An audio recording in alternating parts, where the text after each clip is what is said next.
हे everyone, welcome और welcome back to Raksha unplugged. कैसे हैं आप लोग? तो भाई सोशल मीडिया पर जितनी भसड़ ब्लॉगर्स नहीं मचा रहे हैं, जितनी भसड़ इन्फ्लुएंजाज नहीं मचा रहे हैं, उससे ज़्यादा भसड़ तो अब रिएक्शन चैनल वालों की वजह से हो रही है। मैं रिएक्शन वो चैनल्स की बात कर रही हूँ, वो रिएक्शन चैनल्स की बात कर रही हूँ जो पीआर का काम करते हैं या जो किसी के स्पोक पर्सन हैं, उस टाइप वाले रिएक्शन चैनल्स की मैं बात यहाँ पर कर रही हूँ, जिनके पैनल्स पर आए दिन बड़े बड़े ब्लॉगर्स शिरकत करते हैं और अपनी बातों को रखते हैं, स्पष्टीकरण देते हैं और अपनी चटुकारिता स्पेशली करवाने आते हैं कि आई हूँ मैं, आओ मेरी बटर प्लेटिंग करो, आया हूँ मैं, आओ मेरी बटर प्लेटिंग करो। तो उन पैनल्स की मैं यहाँ स्पेशली बात कर रही हूँ क्योंकि अभी मेरे सामने एक और वीडियो आता है जहाँ से एक और बड़ा जो है बातें पता चलती हैं। भाई रात में कुछ पैनल्स लगते होंगे, आई डोंट नो कब ये लगते हैं, कभी ये प्राइवेट हो जाते हैं। भाई जाने क्या क्या होता रहता है सोशल मीडिया पर। हम ब्लॉगर्स को देखें कि इन पैनल्स को देखें, हम क्या क्या देखें, हमें कॉन्टेंट भी बनाना होता है। हम एक कॉन्टेंट बनाने के लिए कितनी भसड़ देखें हमें समझ में बिल्कुल भी नहीं आता है। लेकिन कुछ लोगों ने ऐसा दावा किया है कि रात में एक पैनल लगा था जो कि अब प्राइवेट हो चुका है, जिसमें जगत दीदी को लेकर फिर से कुछ ऐसी बातें की गई हैं जो बहुत शर्मसार हैं। जब देखो तब जगत दीदी के पीछे लोग पड़े रहते हैं, प्रेगनेंसी प्रेगनेंसी प्रेगनेंसी प्रेगनेंसी।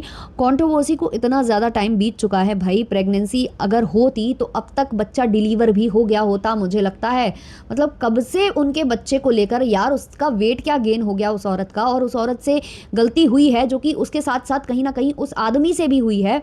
लेकिन यहाँ पर जो चल रहा है ना, उसमें कहीं ना कहीं उस औरत का कुछ ज़्यादा ही चरित्र का हनन होता है। और यहाँ ये आदमी है, ये बैठकर रोता रहता है कि मेरा चड्डा देखते हैं, मेरे कैरेक्टर के पीछे पड़े रहते हैं, मेरे बारे में इतनी बातें होती हैं।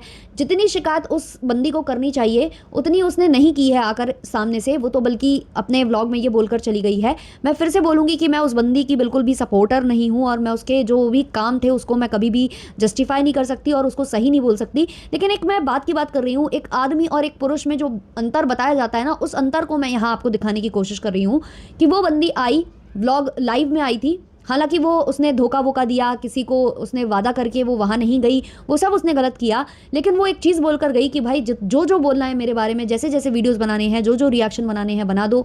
अब मुझे आदत पड़ चुकी है, पहले मैं एक कमेंट से मुझे फ़र्क पड़ता था, लेकिन अब मुझे कोई फ़र्क नहीं पड़ता। जिसको मेरे बारे में जो बोलना है वो शौक से बोल सकता है, मुझे कोई प्रॉब्लम नहीं है। इतना हिम्मत करके वो औरत ये बोल कर गई है, एक औरत होकर जिसके चरित्र पर कभी लांछन अगर लग जाए ना तो वो मिटाए नहीं मिटता है। वो औरत ये चीज़ बोलकर जा सकती है, लेकिन ये आदमी जिसने वाकई में बहुत ज़्यादा गलत किया, इसने अपनी पत्नी को चीट किया, इसने मतलब उस औरत को भी कहीं का नहीं छोड़ा जिससे ये प्यार करने का दावा कर रहा था। उसके स्क्रीनशॉट्स और सब कुछ दिखाने वाला ये आदमी आज कंप्लेन भी यही करता है कि मेरे पीछे लोग पड़े हैं, मेरे पीछे लोग पड़े हैं, मेरे पीछे लोग पड़े हैं। और इसको ये पीछा पड़ना बोलता है जब इसकी थोड़ी सी ट्रोलिंग हो जाती है कि इसने पास्ट में ये कर दिया, अभी प्रेजेंट में ये कर रहा है, ये कहीं इस लड़की से चिपका चिपकी करता है, कहीं यहाँ इसने ये स्टेटमेंट पास कर दिया। केवल इन बातों पर इसको ट्रोल किया जाता है तो उसको कितनी प्रॉब्लम हो रही है। और उस स्त्री से पूछिए जिस स्त्री के ऊपर ना जाने कौन कौन से लांछन लगते रहते हैं, और सबसे बड़ा लांछन तो उस पर यही लगता रहता है कि वो प्रेग्नेंट है। जब चाहे जब लोग यही बोलते रहते हैं प्रेग्नेंट है, प्रेग्नेंट है, प्रेग्नेंट है। और अब फिर से ये बात उठ गई है कि वो प्रेग्नेंट है, और ये बात उसके खुद के पीआर चैनल से उठी है। ये दावा किया है एक रिएक्शन चैनल ने। तो हुआ क्या है, उनका कहना है, जिन्होंने ये वीडियो बनाया है उनका कहना है कि रात में कोई लाइव हुई थी जहां इनके ही पैनलिस्ट, जो इनकी पीआर टीम है, जहां जगत दीदी और इनके जो भाई साहब हैं वो जाकर हार्ट वगैरह देते हैं, उनके कमेंट सेक्शन में जाकर उनको अप्रिशिएट करते हैं। उस पैनल पर ये बात चल रही थी कि जो जगत दीदी हैं वो इतनी अच्छी हैं, वो चाहती तो लप्पू को लेकर उड़न छू हो सकती थी, बट उन्होंने ऐसा नहीं किया, पति नहीं छीना। वो प्रेग्नेंट है लप्पू के बच्चे से, तो वो चाहती तो लप्पू को अपने साइड कर सकती थी बच्चे के नाम पर, लेकिन उन्होंने ऐसा नहीं किया। उन्होंने वो बच्चे को जन्म देने वाली हैं और वो खुद उसका ख्याल रखने वाली हैं। मतलब इतनी ऐसी ऐसी बातें पता नहीं कहाँ से लेकर आते हैं लोग और कैसे मतलब बोल कर चले जाते हैं। और स्पेशली वो उन पैनल से अगर आ रही है जो वाकई में उनका पीआर है तो मतलब सोचने वाली बात है। हालांकि देखो ये चीज़ें मैंने सुनी नहीं है, मैंने मतलब इनके मुंह से सुनी है। ये कह रही हैं कि मेरे पास प्रूफ्स हैं, अभी तक उन्होंने कोई प्रूफ अपलोड नहीं किया है। लेकिन भाई अगर ये वाकई में सच है, अगर ये ऐसा पैनल लगा है और स्पेशली अगर जगत दीदी के सपोर्टर्स की साइड से लगा है, तो मैं सभी व्लॉगर्स से कहूँगी कि प्लीज़ आप जो है ना अपने पीआर चैनल्स को समझा कर रखिए, या तो आप पीआर बनाइए ही नहीं, किसी को पीआर मत बनाइए अपना। क्योंकि जब ये आपके स्पोक पर्सन होते हैं ना तो ये आपको अपने से बड़ा समझने लगते हैं और कुछ भी आकर यहाँ बोलते हैं। जैसा कि अभी आपने सुना ही होगा कि एक मोहतरमा है किसी की स्पोक पर्सन, जिन्होंने जाकर ये बोल दिया कि मैं उनसे आपको लाख रुपए दिलवाती हूँ, 50,000 लाख आप जितना बोलो दिलवाती हूँ, आप उनको जो है अपने इवेंट का हिस्सा बना लीजिए। तो इस तरीके के काम जो बिगाड़ने वाले हैं ना, जो व्लॉगर्स की नैया डुबोने में कहीं ना कहीं उनके खुद के पीआर चैनल्स का काम है, ये मैं अब यहाँ पर कुछ ज़्यादा ही देख रही हूँ और ये कहीं ना कहीं बहुत गलत है। और इसलिए मैं खुद रिएक्शन चैनल होते हुए मैं हमेशा ये मैं सोच कर रखती हूँ कि चाहे कोई भी ब्लॉगर मुझसे कांटेक्ट करे, चाहे मुझे कुछ भी बोले, चाहे जैसा भी हो, मैं कभी उसके पक्ष से चीज़ें नहीं करूँगी। मैं केवल वही चीज़ बोलूँगी जो मैं सोशल मीडिया पर देख रही हूँ और जो मुझे सही गलत लग रहा है।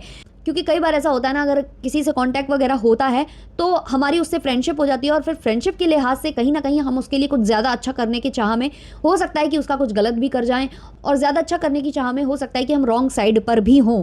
तो वो चीज़ें मैं नहीं कभी करना चाहती थी और इसलिए मैंने अपने आप को इन चीज़ों से दूर रखा है। लेकिन ये वाली बात भी है कि कुछ लोग अपने वीडियोस को प्रमोट कराने के लिए या मतलब गुड बुक्स में रहने के लिए या जो भी, पता नहीं, मुझे समझ में नहीं आती उनकी मानसिकता, बट वो जिसको सपोर्ट करने जा रहे होते हैं उसकी ही नैया डुबाकर ये लोग चले आते हैं।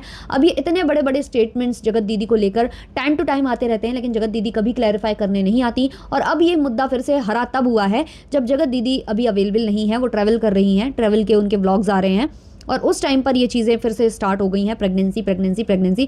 अरे भाई, कब तक ये चलता रहेगा? मैंने कोई कमेंट देखा था लिटरली वहाँ पर कि अभी तक बच्चा होना होता तो हो चुका होता। अब अगर बच्चा वाकई में है तो फिर वो लप्पू का तो नहीं हो सकता। ये चीज़ किसी ने वहाँ कमेंट में की थी, क्योंकि वो लप्पू का सपोर्टिंग चैनल था, तो ऑब्वियसली जगत दीदी के लिए इस तरीके का जहर ही वहाँ पर उगलने वाला था। पर जो भी है यार, मतलब सोच समझ कर चीज़ें यहाँ पर करनी चाहिए। मुझे लगता है कि बार बार कब तक आखिर ये कंट्रोवर्सी इसी मोड़ पर घूमती रहेगी कि छोड़ दिया, एहसान कर दिया, बच्चा है, ये है, वो है। हाँ ठीक है भाई, अभी कुछ बोलते हैं ये लोग, कुछ करते हैं और कुछ ऐसे स्टेटमेंट्स देते हैं जो पीछे इन्होंने गलत किया है, तब आप उनको याद दिला दो, ठीक है। बट ये कंट्रोवर्सी को ख़त्म हुए इतना टाइम हो चुका है, अभी भी वही सब।